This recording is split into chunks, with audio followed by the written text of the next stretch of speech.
Hi guys, இன்றைக்கி நம்ம ஆட்டு ரத்த பொரியல் தாங்க பண்ண போகிறோம். ரத்தத்தை நல்லா கழுவிடுங்க, தூசி முடி இல்லாத அளவுக்கு. இப்போது நம்ம தேவையான அளவுக்கு வெங்காயம் அண்ட் தேங்காய் எல்லாம் ப்ரிப்பேராக ரெடி பண்ணி வச்சுடுங்க.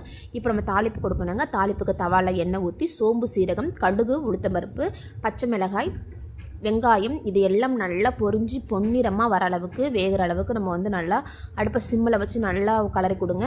கருவேப்பிலை ஆட் பண்ணிக்கோங்க. இப்போது இந்த கேப்பில் நான் என்ன பண்ண போகிறேன் அப்படின்னா, ரத்தத்தை நல்லா நான் கரைச்சி விட போகிறேங்க. ரத்தத்தை நல்லா கட்டி இல்லாமல் கரைச்சிக்குங்க.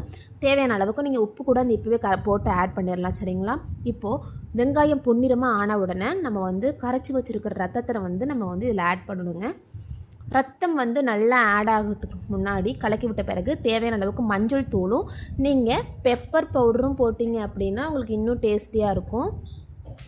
இது நல்லா சுருண்டு ரத்த கலர் கருப்பு கலர் ஆகும்போது நம்ம நல்லா சுண்டி தண்ணியெல்லாம் குறைஞ்ச உடனே தேங்காய் ஆட் பண்ணி புதினா தலை போட்டு நம்ம கொத்தமல்லி தலை போட்டு இறக்கணும்னா டேஸ்டியாக இருக்குங்க. மோர் வீடியோக்கு ஃபாலோ